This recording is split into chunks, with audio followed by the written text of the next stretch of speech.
It's hard, but somebody has to do it.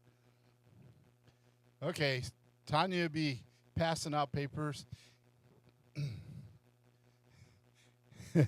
My buddy's looking for his keys. It's good to have you all with us tonight, too. Just make yourself at home, okay? But, Tanya, don't be mean. Pass out the papers. Uh, yeah, we're going to start a new Bible study tonight, so hopefully. Uh, I got to spend today with one of my close friends, and y'all just remember her in prayer.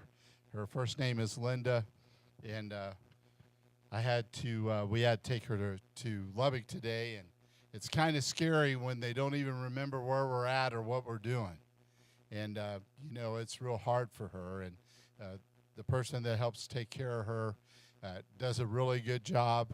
But just remember in prayer, she served the Lord her whole life, and she don't know anything except for church. And it's one of those things as you get older, and we're going to be talking about some of that stuff tonight, and we're going to be talking a little bit about relying on God. And Brother Hay wants to tell you straight up, there's a lot of things there are no easy answers for. If Brother Hay could give you simple, easy answers, how many know I would? I put them right on your list. How many know I got a list of things that I have sometimes that I don't understand? And I've been doing this for a very long time. So I was thinking about that the other day. 49 years I've been doing it. So that's quite a while. And there's still times when I have questions and things that don't necessarily trip me up, Fred, but you know what they cause me to do? They cause me to think. But here's what I need to tell you. Always, always remember, God will never fail you. At the end of the day, God will be there with you. Sometimes we can't see him. Sometimes we can't feel him. Sometimes we can't hear his voice. Sometimes we have to do something that people hate for preachers to say. But how many know sometimes you got to walk by faith? And that includes everybody. It doesn't matter. I think about this all the time. There's so many things going on in so many people's lives. Like I said, I've been doing this 49 years. I've never seen a time as chaotic as it is right now. Now, you got to understand, Brother Hay lived through the 60s. Most of you don't even know what the 60s was about, okay? You probably weren't even thought about it in the 60s. But those of us, right, Brother Randy? And Brother Randy, they were just teeny tiny guys back then. But Brother Hay lived through those 60s, and I will tell you, it was crazy back then too. And people didn't think that we'd get through it, but isn't it amazing that we got through it? And I will tell you that we'll get through this. We just got to depend on God. And at the end of the day, we might not know, but how many, we need to understand this, nothing takes God by surprise. Might take us, right? It's kind of scary to wake up and look in the mirror and say, man, who's that old guy? Right? All of a sudden you go, man, how'd that happen? Yeah, what happened, And but I'm here to tell you, yeah, he looks pretty good, Brother Randy says, okay. Well, Brother Randy still has his hair. We're going to leave that alone. Some of us have a little more issue with that. But it's kind of funny because my friend, she's old school. She's pretty old school. She's a few years older than Brother Hay, not a lot. And at one time, her and her husband was associate pastor here. They did all our music. I've known them. I helped her husband get his license and those kind of things, and worked with him for years. And he pastored Clovis Church for a long time, and so I've known him for a very, very long time. And the first thing she told me today when she saw me, when are you going to get a haircut? That's exactly what she said. And I was laughing. I go, yeah, I know it's getting pretty long, but I didn't get a chance to do it yesterday, and I didn't get a chance to do it today. And my brother came over yesterday, and he knows I was in meetings all day yesterday, all day today. So by the time I use the same barber, and they only work Monday through Wednesday, because even my barbers are getting old, and they only work 3 days a week. So it's kind of funny. And I've been going to the same person since 1982. So that's kind of interesting, huh? I've been seeing her for 42 years. So I watched all her kids grow up. She's watched all mine. She loves seeing Brandon when I take him with me and my other grandson when I go, and she loves Kaylee. And I look at those kind of things, and how many know it's good to have people like that? Now, she's never been to church. We've never seen each other outside of the barbershop. But how many know it's still good to have people that you know, right? So here's where we're at tonight. It says, what shall we then say to these things? If God be for us, who can be against us? And it's Romans 8:31. And to introduce this, the title of this part of the Bible study is Relying on My Energy. And I realized last time I didn't insert the word God there, and some people might think that Brother A's talking about his energy. So, I said, I better put God in there so y'all know that this is about God and not me. And what's interesting about this, to get started, the question I asked to kind of start our Bible study tonight is, how often have you felt tired or weak? Have you thought about that? And this has nothing to do with age. We have some younger ones here. I know Richard sometimes, he's tired. And I always look at the young guys, and they'll all tell you, right? Now, see my buddy back here, he used to be captive in my car coming from Dora in the mornings when Brandon was going to Dora. So he got to hear all Brother Hayes stuff, right? And sometimes he used to say to me, I am so tired. I'd look at him and go, you're way too young to ever be tired, right? Did I tell you that a bunch of times? He's probably thinking, yeah, I wish you'd give me $1 every time instead of telling me that. And I agree, sometimes we all feel that way. It's not an age thing, right? How many know sometimes we can just be burdened down? How many know when you're stressed and you're wondering how things are going to go, okay? Now, sometimes, y'all know my Kaylee. She's pretty special, and she stayed with her mom because she wanted to feel important in case Sister A gets sick. They can call me. But while she's getting ready for her procedure tomorrow. And Kaylee's pretty special, and she has some unique characteristics. But do you know there's one thing about her? She sees the world through a whole different lens. Logan sees the world through a different lens. And sometimes we look at that, and people say to me, man, how can they do it? Those of you know my Tyrona, she's getting ready to have her birthday, and I can't hardly believe this, but she's going to be 46 years old. They told us that baby wouldn't make it past her 16th birthday. So she's lived a very long time, and she pretty much is a total needs child. She has to be changed, fed. She now has a feeding tube, all those kind of things. Unless you made her mad or told her no, I promise you, she always has a big smile on her face, no matter how bad things get. As a matter of fact, if I bring her to church and she just sees everybody here, she'll have a smile on her face because she gets to see you.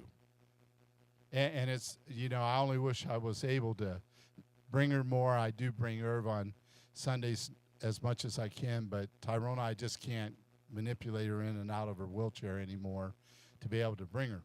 But I remember on Sunday nights when we used to have Sunday night service, we used to do singing every so often.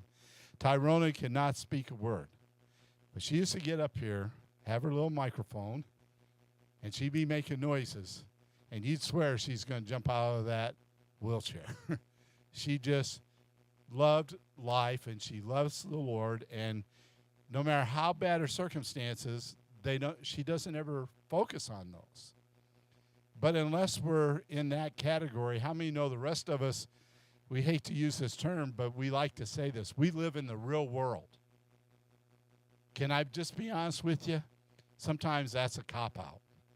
Because, we live in the real world, but we don't have to let the real world pull us into places we don't need to be and pull us down and discourage us and make us tired and make us weary. I promise you that you can do 100 things right for somebody and do one thing wrong, and what is the one thing they'll focus on? The wrong thing. Anybody else ever had that experience besides me? I have it a lot being a pastor over the years and being in the military. One thing about the military, you could be a hero today and a complete zero the next day. It's so easy to go from here to there in 25 seconds, right, brother? Yeah, within an hour, you be going, man, how did I get to this point already? I thought I was the guy for a minute. I learned a long time ago, and I used to always tell people, and I want to share this with you. You know, you have people that are always wanting to be high. In other words, they're always like walking on that spiritual mountaintop. But do you know what the other position that they get into? They go to such a low that sometimes it's scary. And they can fall from the mountaintop to that lowest point in that valley really quick. Brother Randy? Oh, yeah. It is. You can't deny those things, right? And one of the things, Brother Hayes, I always try to get people to see that we don't need to have all those highs. We need to concentrate on staying level. And I know that sounds crazy, but how many know if you're level, it's not too far to the bottom, right? Yeah, you can at least see the level from the bottom. But if you're always on that high spot and you fall to the bottom, how many know you're wondering where your shoes are? You know, I can't see the bottom of my shoe. How did I get here? And one of the things I always try to teach people, and I want to share that with you, we're going to talk about God's energy. You know, God will take care of us. I promise you, he will take care of you. But one of the things that God wants is consistency. I know Michael was talking to me about if the kids didn't text back, blah, blah, blah. I told him, I said, you know how it used to be? Whoever drove the bus or the van would have to go the day before and see all the kids to make sure they were coming the next day. Man, you try to get somebody to do that today, you might as well just understand that's not happening, right? And so somebody is saying to me, well, bro, hey, what's the difference? I hate to tell you this, it's commitment. But it's not even commitment in church or commitment to the Lord, which your commitment to the Lord has to be first, even before church. Because how many know people get hurt in church? How many know churches can hurt people? And if your commitment's to a church, man, you don't have nowhere to go from there. But if your commitment's to the Lord, you have somewhere to go. Does that make sense? And we have to always recognize that churches are always run by human beings. I don't know any other way for them to run. I know a lot of people now, I think we're going to have to be careful. I see AI becoming the preachers for the churches. And I always get a little nervous. And years ago, I remember when the internet first came out, I guarantee you would have 20 people preaching the exact same message that somebody else preached. They all got them from the same website. How scary is that? And so this isn't nothing new. The only difference now is there's so many things out there, and they're saying, hey, you know what? We can take the human factor out of this, and we can replace it. But let me explain something why we're at this point in the new part of the Bible study that I think we all need to recognize. There is no replacement for human interaction. Period. End of story. Okay? Fred, I can get an AI to send you messages every day and all that kind of stuff. And I want you to know, you'll be able to figure it out real quick it's not Brother Hay. Because if you never have contact, all of a sudden the person's looking at these messages going, well, why they keep sending me this? Now, I used to do my thought for the day for a long time, and I've really been working on whether or not I want to do that, because now I'd have to do it on Facebook. How many know Facebook is a scary place for old guys? And the reason why Brother Hay says that is, you know, there's some things that it's just kind of, it's hard for someone like Brother Hay. Now, when I was doing the email, let me tell you how personal it was. There were probably close to 9% of the pastors in our state would always reply to my email. Not with, hey, good job, how many like those? That's never what I usually got very often. What I got was, hey, can I call you? Can we talk? And how many know you had that personal interaction? And so the email was only as good as the ability to interact with the person. Does that make sense? And I remember my email list, believe it or not, at one time was way over 100 people. And a lot of those people are in a lot different states and spread out over the country. And I know you all say, well, you guys are a pretty small church, but we've been in a military town and we live in Portales. How many know what happens to our kids? They grow up and they move away. And how many know people came from the base, would be in our church sometimes 2, 3 years, sometimes longer, and they move away.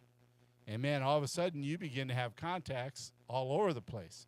I can remember times when I have to fly somewhere and I get on an airplane, it would always shock me when I ran into somebody I knew. And I would think, how can that be possible when I've spent all that time in a little place called Portales at Clovis, New Mexico? But then all of a sudden you realize that the world is a lot smaller than we think. But people are trying to make it a lot bigger than what it should be. In other words, everything starts on the local individual level. The church is only as good as the people that make it up. Our contact with other people. How many know there was a time when Brother Hay could get in touch with everybody, and I always try my best, right, Brother Rain? I spent a lot of time visiting people and going to see people, going to Lubbock to the hospitals, all those kind of things. How many know it's bad when your people you got to visit in a hospital are never in Portales or Clovis? And they're always in Lubbock or Amarillo, or the ones that really drove me crazy when they were all the way in Albuquerque. Man, you spend a lot of time just trying to do those things, right? And what I'm saying is, it doesn't matter. Nobody can do those things but for a smaller group. Brother Hay used to always get this lecture from my preaching bosses. They always say, hey, you need to quit trying to be so personal with your people. How many know God didn't call me to be impersonal? That's not what he called me to do. How many know there are preachers that can do that? And I used to always tell them, hey, there's people that can pastor 1,000. I'm okay with 100 people, maybe 125. That's about my limit. Of course, I was a lot younger then. But now that I'm older, how many know my limit went down a whole lot? I don't have the same energy. But that's why this is important. You can't rely on your energy. You got to rely on God's energy. And is there anything wrong with using Facebook or texting or any of those kind of things? Here's the danger. I don't see nothing wrong with it. You got to try and keep in touch. How many know most people use texting 90% of the time? When's the last time you called somebody and talked to them? Huh? Did you talk to your mom? How did I know? See? Outside of calling your mom, how many people called somebody? Larry did. Fred did? Okay, and Donna? You always use it. Larry always, he's anti-texter. I'm just teasing him. But the majority of our young kids, how do they talk to each other? They all text. I remember when this texting became a thing. Anybody remember the old flip phones? I want you to know my granddaughter could put her phone behind her back where her mom and dad couldn't see it, and she could text messages like 90 to nothing. That used to amaze me. I'd be like, really? I'd be going, duh, because you remember you had to hit it like 3 times to get the T and all the different things you had to do to be able. Man, she just put that back. She knew where all the letters were. But then all of a sudden, here's what happens. Everything becomes impersonal. And when things become impersonal and you need somebody to put their arms around you, how many know a text just don't work sometimes? Okay? You know what drives me crazy? Please don't get mad at me. If you're watching by Facebook or YouTube, don't get mad, Brother Hay. But do you know what really drives me crazy? When I see people go out to eat and they can't even get off their phone for 30 minutes while they're eating together. It drives me totally nuts. That's how old school Brother Hay is. But here's the whole thing. There are a lot of people that are guilty like that. And sometimes I will be the first to admit I am not a very good texter. You know what? I don't check my texts every 30 seconds. And sometimes people will call me and they go, I've been texting you for 4 days. And I'm like, well, I forgot to look at them because my phone don't usually beep. Every once in a while, if Kaylee gets my phone, my text to beep. I don't even know how to set that. And when that does beep, I figure out real quick, Brother Randy, how to turn that off. Because a lot of the stuff you get through your email and your text has nothing to do with anything you need to be worried about. Does that make sense? So I always tell them, I go, well, if it's that important, why didn't you call me? And then you just see a blank stare, and all of a sudden they're looking at you. That's old-fashioned. That's not how I communicate. And I remember when I first was getting ready to retire from the military, and I'd been on some leave for a while, and I came back, and the guys in my squadron were giving me grief. And here's what they did. I walked in, and my colonel come in, and the first thing I had to do was check my email. How many know even back then I had a thing where I hated email? And I had, I don't know, like 1,000 or 1,500 emails. They set me up while I was gone, just so you know. I wasn't that important of a guy. And my boss walked in, and he said to me, hey, what are you going to do? I said, check this out. I know how to do this one thing. I said, select all, delete. And they all went, and they were gone. And my boss looks at me, he goes, what if they were important? I said, they'll send it back. If it's not, then it wasn't important. I didn't need to worry about it anyway, right? And I'll never forget, because when it became a thing, Brother Randy, and I had an office, and I had a lot of people that worked with me in the squadron, and I was just an enlisted guy. I was not a colonel or a general or even an officer or any of that stuff, just an enlisted guy. But I remember one time, this guy that just worked 2 doors down from me sends me an email. And I get this thing in my computer, and I'm looking at it, and I'm like, you got to be kidding me. And I went to his office, and I said, look, fella, I said, it's important enough to email me. You need to get out of your chair, walk the 20 steps, and come talk to me. I said, this is crazy. How many know if Brother Hayes said that today, I'd be the one in a lot of trouble? How many know that's just how life is now? I've learned that. And the thing of it is, I hate to tell you, it's why we're all so tired sometimes. And it's why people get stressed out. People spend their whole day worrying about how many likes they got on something. Or they spend their whole day wondering how many friends they have. Or they spend their whole day, you know, I hate to say this, going through the funnies. I pick on Sister Hay a lot. She likes to show me all these crazy things on Facebook about the cows. It's about older ladies and cows. I'm like, do I really care? I mean, I'm not trying to be mean, but it doesn't rank up there, Brother Randy, high on my list of things. Some of them are pretty funny, but I'm like, I can't see myself sitting here for an hour and a half going, yep, that one's good. No, that one's not good. You know what happens? I just want you to know the enemy will do anything he can to keep you from becoming personally involved with other people.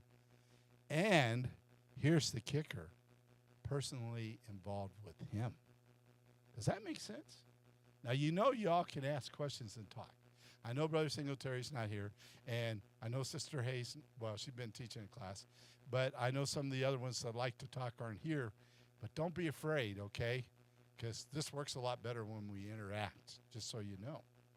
But I don't know about you, but how many would like things to be a little bit simpler?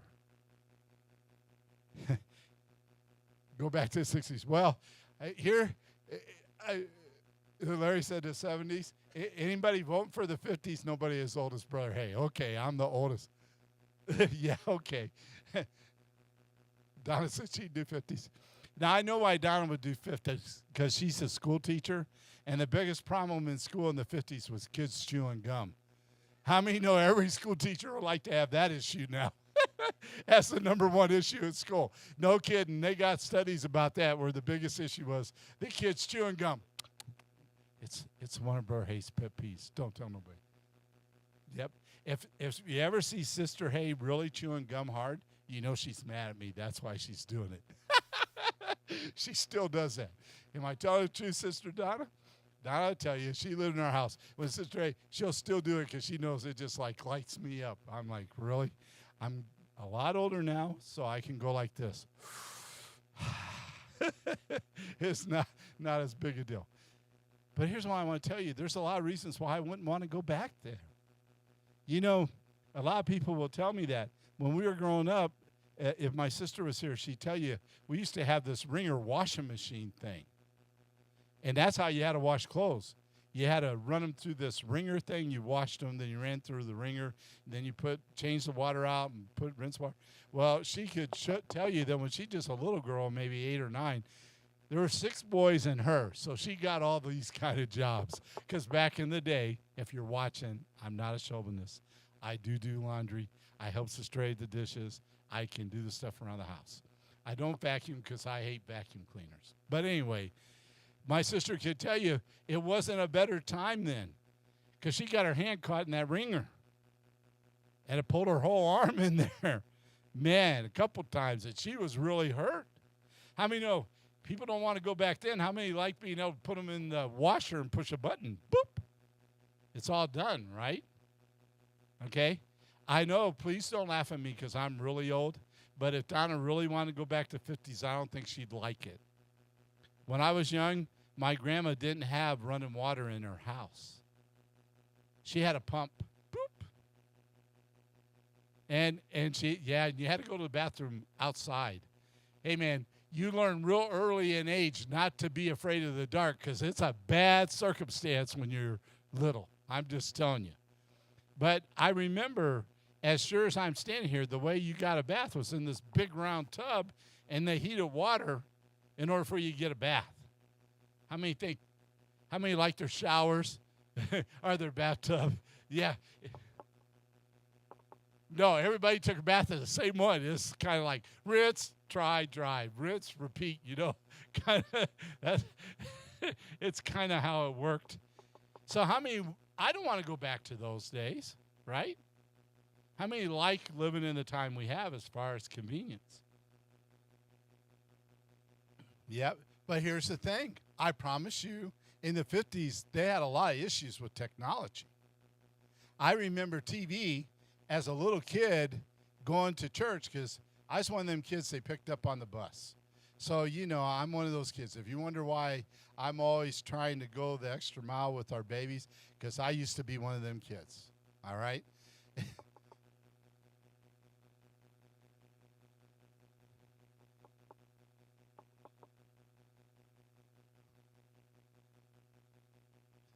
Yeah.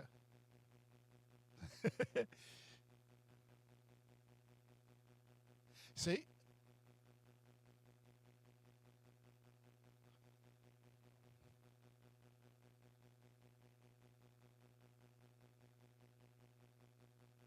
No, we don't know people.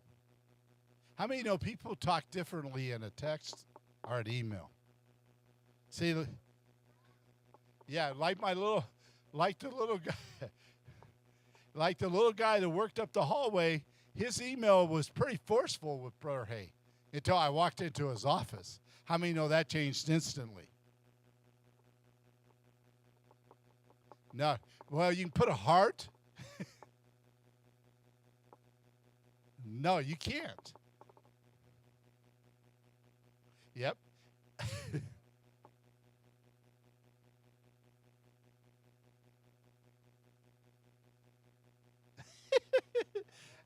Hey, here's how our parents did. That's why they had kids. You get to go turn the TV. They didn't have remote control. But I always laugh because, yeah, I tried to get the rabbit ears to get the picture in, right? But I always laugh because I want you to think about this. When Brother Hay was little and going to church, you know what the biggest topic was? Whether or not to have a TV in your house. I remember that as just as like it was yesterday. Just tells how old Brother Hay is. And then all of a sudden, guess what? Everybody got a TV. Right? Yeah, then everybody got more than one TV. And I remember in church when preachers preached about soap operas. But you know what is funny? This is honest truth. Even when Brother Hay was a young pastor, there were people who request prayer for people on the soap operas. And you say, how did you know? Because there were people that I knew that watched them, and I knew the names of those people. and I used to always tease certain people because they'd have to see that every day. And I'd always laugh. I go, man, I can miss this for 10 years. Like, I know one of them had this guy named Stefano, and I bet that guy died 50 times in that soap opera. What was it? See, they know the name of it. I couldn't remember the name. I guess it was Days of Our Lives. But do you know what is funny? Because fast forward, one time we were getting ready to deploy overseas, and we're getting all ready, and everybody's there, and the tension's pretty high in the room because of where we were going, all the stuff that was going on. And the guys were watching TV, and Brother Hay walks in, and they had soap operas on. I was like, what are you guys doing? I flipped the TV, man. I had a mutiny on my hand. All them guys were like, hey, we got to see what happens before we leave. And I'm thinking, where we're getting ready to go, you got to be grounded a little more than that in real life. But it turned out that most of the people that were watching them were our guys that worked night shift. And when they got up or went home in the morning, that's what they watched until they went to sleep. And so they followed all them shows. I just thought it was funny. But I remember, watch General Hospital. You know what? Brother Hayes never been an inside kid. I'm just telling you, we had a different kind of mom and dad. When the sun came up, you went outside. If you didn't go outside, Mom will find something for you to do. How many know us 6 boys? We figured it out real quick. And my poor sister, she always had to stay in most of the time. I used to feel bad for her. I'd be like, sis, you need to sneak out with us. Well, she always got caught. So, she always had to go back.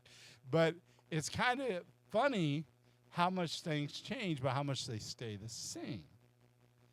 And so I can tell you, even in the 50s, 60s, and 70s, do you know families still had trouble being together? They did. Even without the internet, all that kind of stuff, how many know people had certain things that they did? And sometimes it didn't include the kids. Not everyone were able to do that. How many know sometimes people are just so busy trying to make a living that that's all they ever got done? Yep. Yep. And that usually might be the only time you saw the rest of your family is if you sat down to dinner. And if Dad had to work over or whatever the case was, guess what? You didn't see each other then. So it's just one of those kind of things. So what Brother Hay is saying, this is not something new. It's something the enemy's always done. And I'll never forget the first time, Brother Randy, that I hooked up a PowerPoint next door, and we were still in the little building. I hooked up a TV and put PowerPoint on there so I could change slides. Man, I had a revolt in the church. And some of the older people came to me, and they said, I can't believe you're letting the devil in the church. And I'm looking around like, man, who did I bring in here that I don't know about? And have you ever looked behind you and go, is there somebody following me that I don't know? You know what I mean? My mind just didn't process it that way.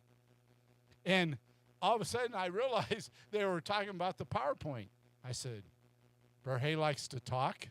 Do you want to get out of here in 45 minutes, or do you want me to keep you here for an hour and a half? I want you to know real quick, an hour, real quick, they liked the PowerPoint because all of a sudden I stayed on task. And the reason why I hand you a paper, and I know we're not following very close, because I like to try to illustrate before we get started what we're talking about. Because I'm here to tell you that one of the reasons we feel so wore out is the same reason in the 50s people felt wore out. The 60s, the 70s, the 80s, the 90s, even now, it doesn't matter. It's because the enemy will do everything he can to steal the most precious commodity you have in your life, and it's your time. I'm here to tell you, you got to make sure that you treat your time as your most valuable commodity. How many know? None of us know if we'll be here tomorrow. I remember one night I went home, and the next thing I know, I was, being flown to Lubbock with a heart attack and was a really young person. I didn't even realize I was that sick till I got to the hospital. And people laugh when I tell a story, but it's true. I'm sitting there, and they got all these people in there, and they're telling me, well, in the morning we got to go in and do this stuff. And I remember all I did was get up and go to the bathroom. Sounds pretty simple, right? Next thing I know, we got people in my room with crash carts and yelling at me and wanting to know why I was out of the bed. And, man, I had all kinds of issues. And then when I got back in the bed, I was even scared to move my big toe when they got done with me. Because they told me, they said, don't you know you can die? I'm looking at them like, I didn't know it was that serious. I felt okay. You know what I mean? I knew I'd had a heart attack, obviously, because of the blood work and everything that come back. But I didn't know it was that big a deal. Okay? But my whole point is that sometimes we got to be careful because the enemy will steal your time. If you have young kids, please spend as much time with them as you can. I promise you they're going to grow up before you know it, and they're going to be gone. And I can say that because my oldest daughter, she's going to be turning 51 this year. I don't think she's watching, so I can get away with that. I'm still trying to figure out how I have a 51-year-old daughter and her mom is 29.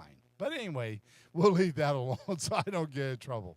And I won't tell you how old Donna is so I don't get in trouble here. But I look at those things, right? And I understand how fast time goes. And I have grandkids that are 30 years old. That's a scary thought, huh? And great grandkids that are 8. And some of them, I think one of them is a little bit older than that. So I look at all those things, and you look back. Have you ever looked back and said, man, how did I get here? Can I tell you, that's the enemy's way. He wants you to be focused on everything except what you need.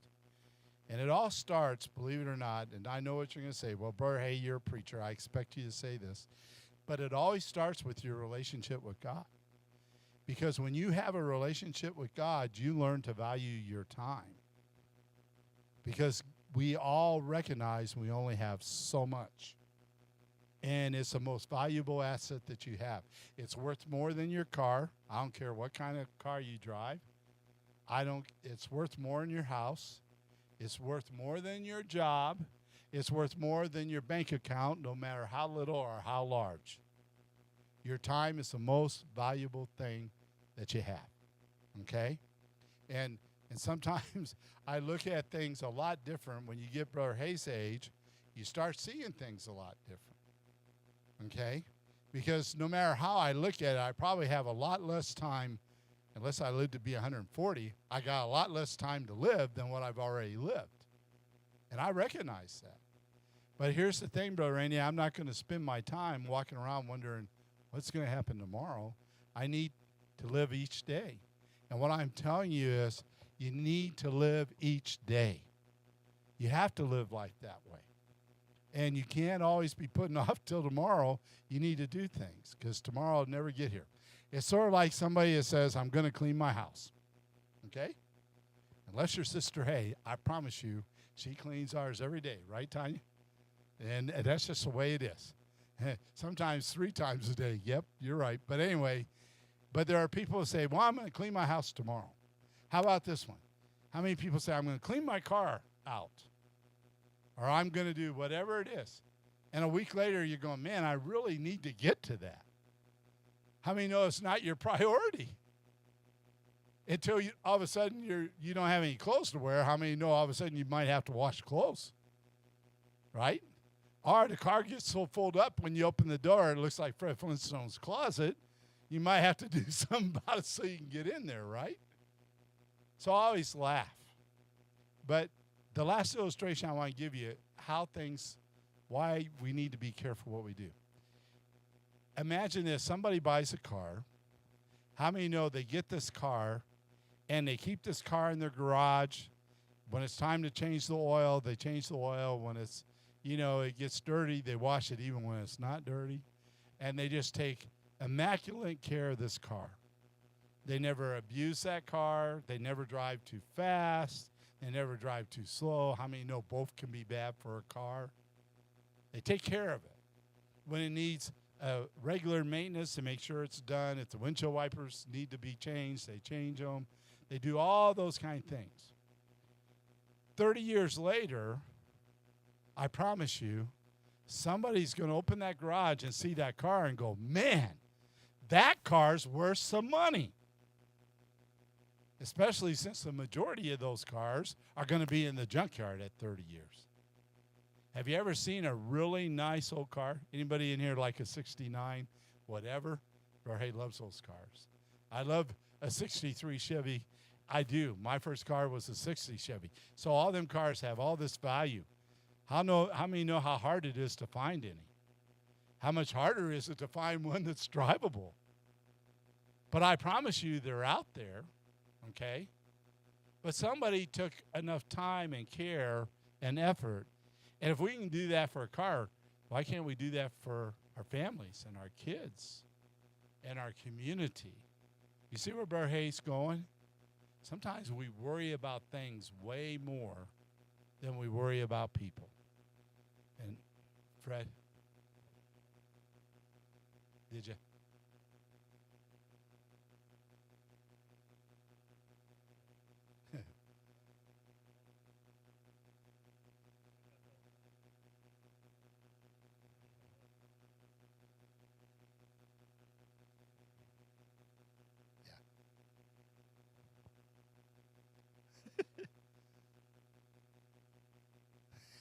Moms can do that.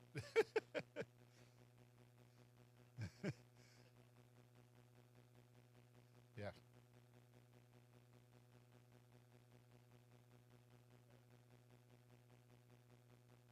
Yep. Yeah. Yeah. And see,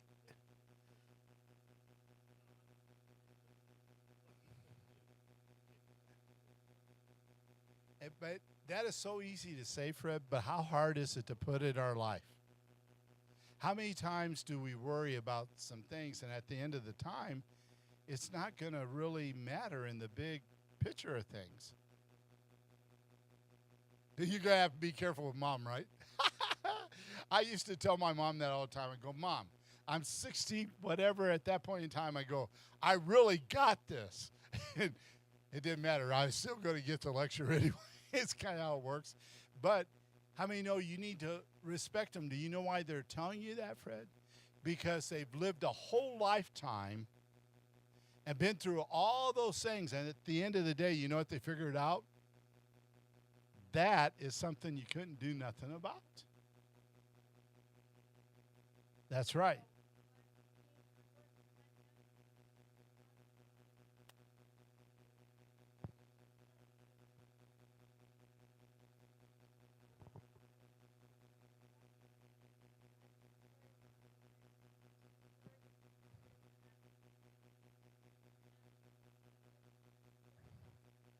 Yep.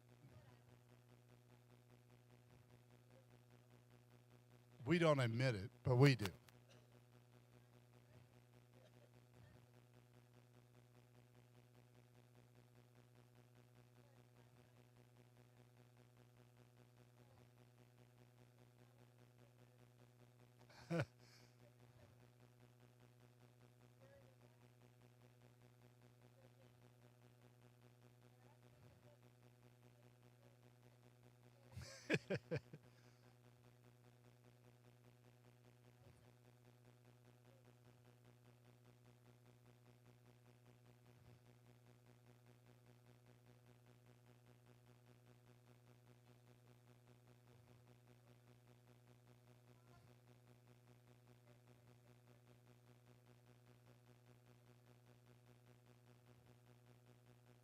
Yep.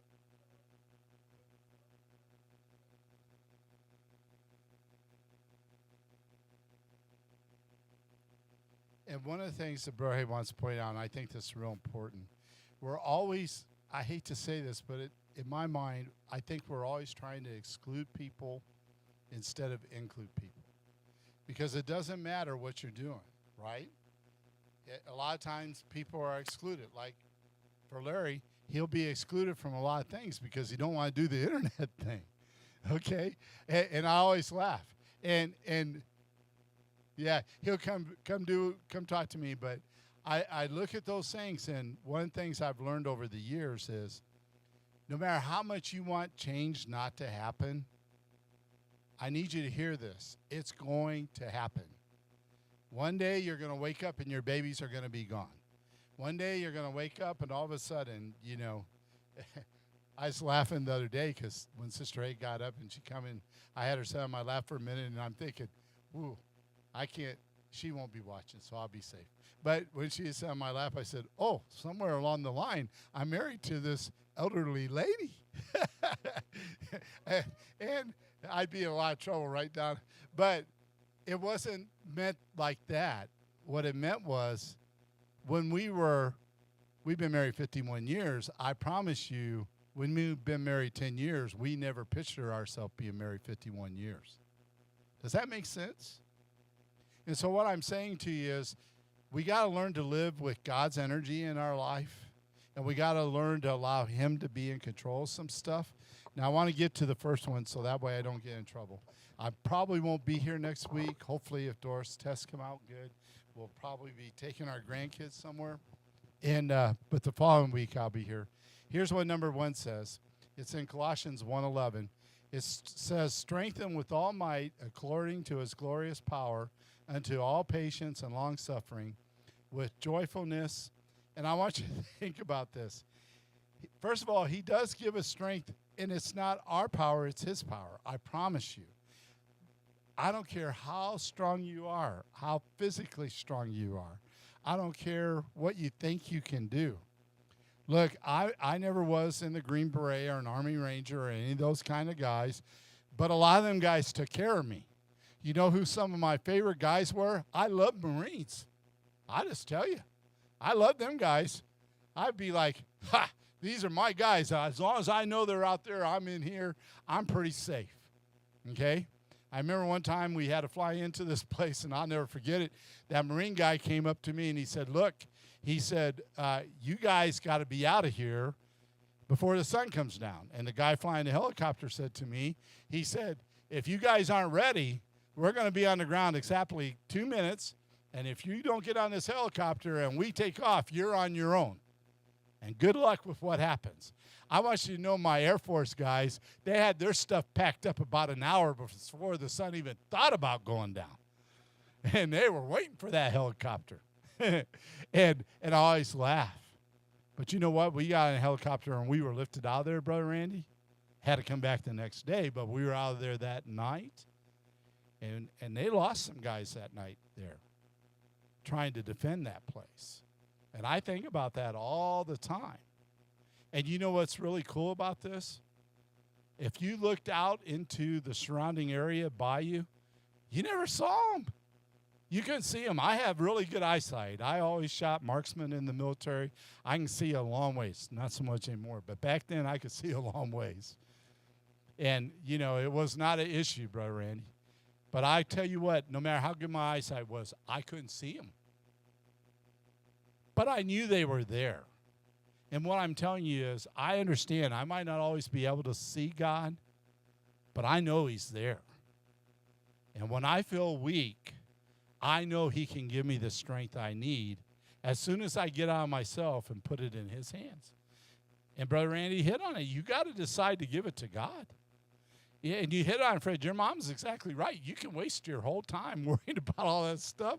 At the end of the day, your mom's absolutely right. What's going to happen is going to happen, and you don't really have a lot of say. We can't change it, right?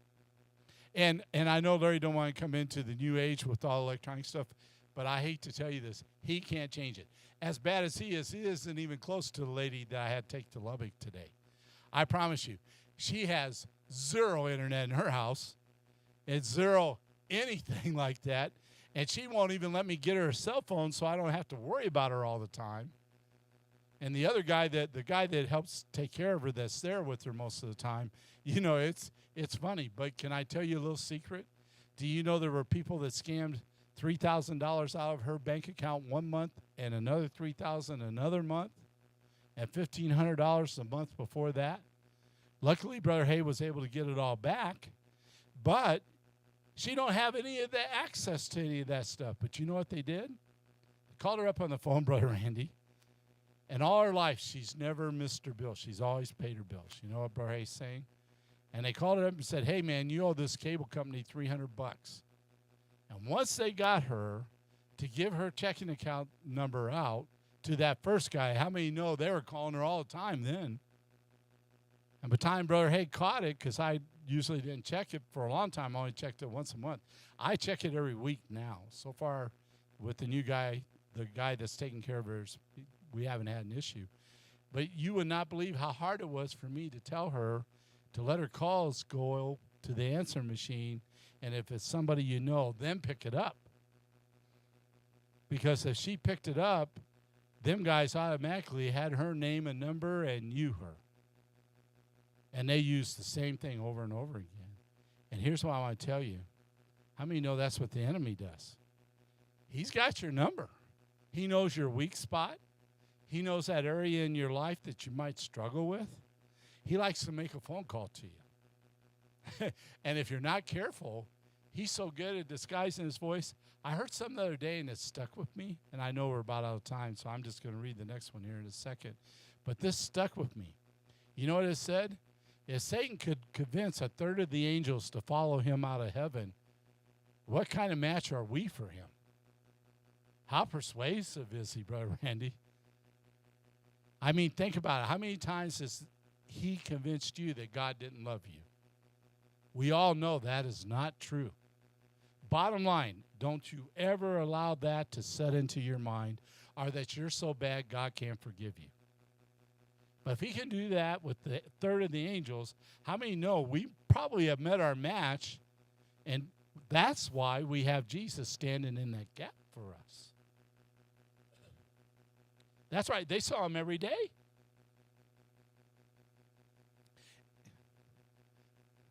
Yep. And all of a sudden, you know what? Satan said, hey, I think we can overthrow this guy.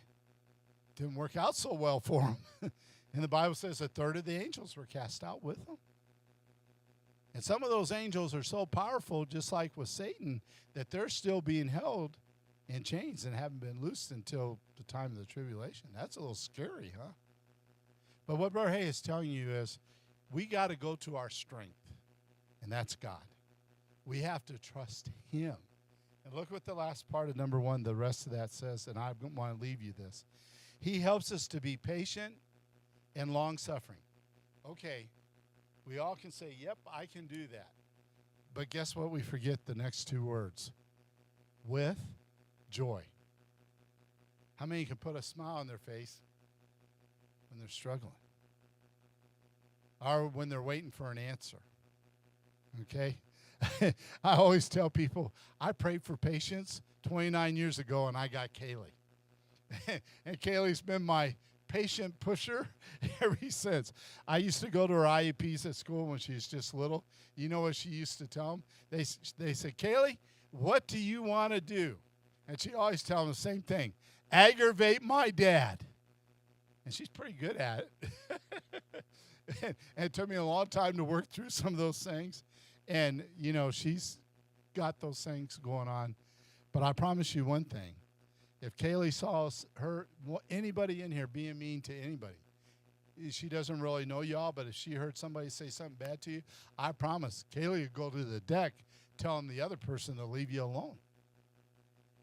She would. She'll fight until there's no fight left in her, because she has a super sense of fairness, and it gets her in a lot of trouble.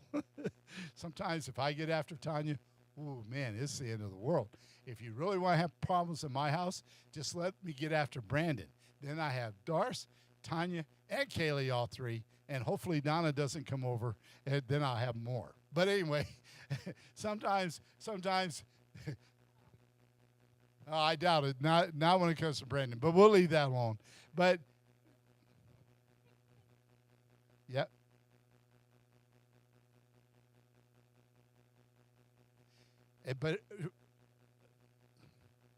Yep. And he had that feeling towards Kaylee because Kaylee would stick up for Cain when nobody else would. Yeah, and it's funny. Yeah, Kaylee's going to be 30 on her birthday, in case you're wondering. So I've been doing this for a long time, but with her. But here's Brother Hay's point. It's one thing to have patience and long-suffering, but how hard is it to put a smile on your face when you're going through that? You know, sometimes I've been up at the hospital with Tyrona, sometimes for days, and, dealing with doctors until they just get on my last nerve. And then usually I can change that dynamic pretty quick. I try to be okay. But, in midst of all that stuff, somebody will walk in and talk to her, and immediately she goes, just gets a big smile. And I'm thinking she can't get up, she can't move, she can't talk, she can't hardly move her hands or anything else. But she smiles through all that adversity. And people always used to say to me, why do you think God allows people to go through those things? Do you know that God gives us living examples of what we're supposed to do? And I know it's 25 till, but I got to just close this out so it makes sense to you. Sister Irene, after her husband passed away, used to be a handful. Was a handful before, but really was a handful after he passed away.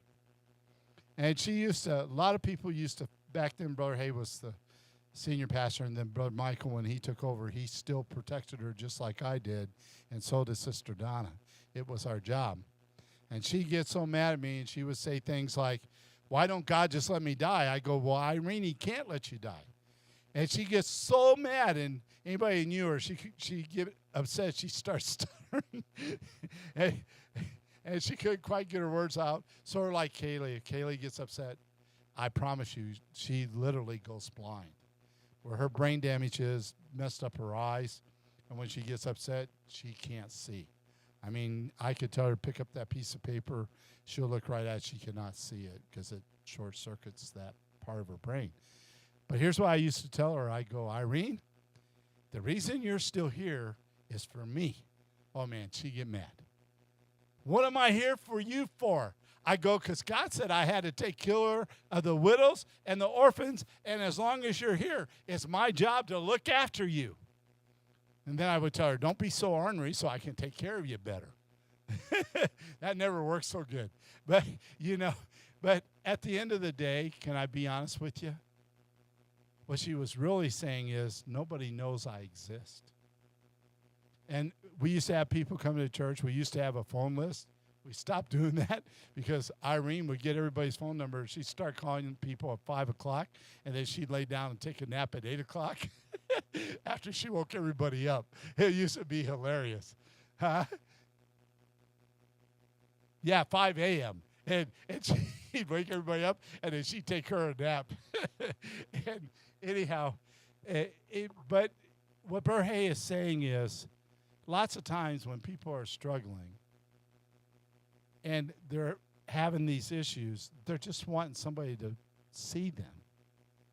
And our job as Christians, I know it sounds bad, is to see them. How many know if you want to find fault, you can find all the fault you want to? Brother Hay can be at the top of your list. I got more issues. I always tell people, look, you want to find fault, you don't got to look far. I do a lot of crazy things and probably say crazy things and do whatever. But here's what I will tell you. I promise you, I will never, ever, I will always try my best to never lose anybody because of me. Does that make sense? And what I mean by that is, how many have just got so mad, I'm not talking to that person ever again? You don't have to raise your hand. We've all been there. You know what I learned from God? I can be suffering because that person's giving me grief, but I have no joy, Brother Andy, until I can overcome what they're doing and still love them in spite of the circumstance. Does that make sense? And be able to look past their issues and understand that they need somebody to love them too. And isn't that what Jesus did? He looked past all our issues. And you know what? I'm glad he didn't go, well, I'm only going to die on the cross for poor people. I'm only going to die on the cross for rich people. I'm only going to die on the cross for people that aren't too smart. I'm only going to die on the cross for people that are really smart or anywhere in between. He didn't do that. He died equally for each one of us. Even if we don't believe in him.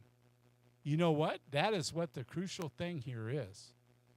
He looked way out into the future, and he saw everyone that's here tonight, and he was willing to die for you. No matter where you're at in your life, that's how much he loved us. And every time I think of that, how many know my little petty things become pretty petty? All of a sudden, I can handle them. Does that make sense? and my problems become less, and my strength becomes different. And all of a sudden I realize it's not about me. And as you get older, you're not near as strong. I can't work 16 hours a day like I used to. I can't lift what I used to. Matter of fact, when I swing a hammer, everybody runs away now because you never know where that hammer might end up. It has a tendency to go out of my hand. And that could be dangerous if you're close by. And I remember Brother Singletary one time, if you ever get a chance, he was one of the best carpenters there is. If you look at his hammer, there's a little bitty spot there, Brother Randy, in the middle of that hammer where he hits the nail every single time. Pretty impressive, huh? It's something to think about. So we don't even know people's backgrounds or their history and all that kind of stuff. But what I'm telling you is God isn't interested in what you can't do. He's interested in what you can do, and what you can do is trust him. Anyway, if you have an offering, you can just put it in the basket at the end. We'll go ahead and stand. We'll dismiss. And listen, I appreciate you being here. I'm really glad to have Logan's parents with us. He's one of my buddies, but I just want you to know he's traded me in for my brother because I haven't been bringing him keys as often. So now he's always telling my brother, hey, guy, keys for me. And I told him the other day, I said, Logan, you don't love me no more? And I'll never forget because he looked me right in my eyes. He said, Brother, hey, I still love you. Made my day. I just want you to know. It made my day. It was worth the whole thing. And I'll never forget the first time our autistic boy told my wife that he loved her. He was 18 years old before he ever said it. And Sister Hay cried for 2 hours. He had never said it. And you know where it is now? I have my birthday. He didn't even bring me a birthday card. He planned on his mom's birthday for 2 weeks. And the house worker told me when I picked him up for church, I said, hey, did Herb tell you today's my birthday? And Herb goes, oops. She said, well, I knew when it was Doris's because there's the first part of May, because for 2 weeks he was out shopping for his mom every day to find the right gift. And I was laughing. But do you know how hard it was for Sister Hay, never knowing if he loved her? He wasn't able to say those words. But to this day, I will tell you, it was probably the best day she ever had in a relationship with him. So what I'm telling you is it's the little things that's going to matter, okay? It's not these big things we get all worried. Fred, your mom's right. Don't let it stress you, okay? That's what I tell people all the time. Don't stress. It'll be okay. Let's pray. Father, we thank you for the opportunity to be in your house. Lord, I thank you for each one that is here. And Lord, I pray for those that are across the way on the internet or YouTube. Lord, I just pray that you give them strength and encouragement. And Lord, remind them, even through their worst problems, God, not only can you help them with patience and help them with long suffering, but you can bring joy in the midst of the circumstance. In Jesus' name, amen. God bless you. I appreciate it.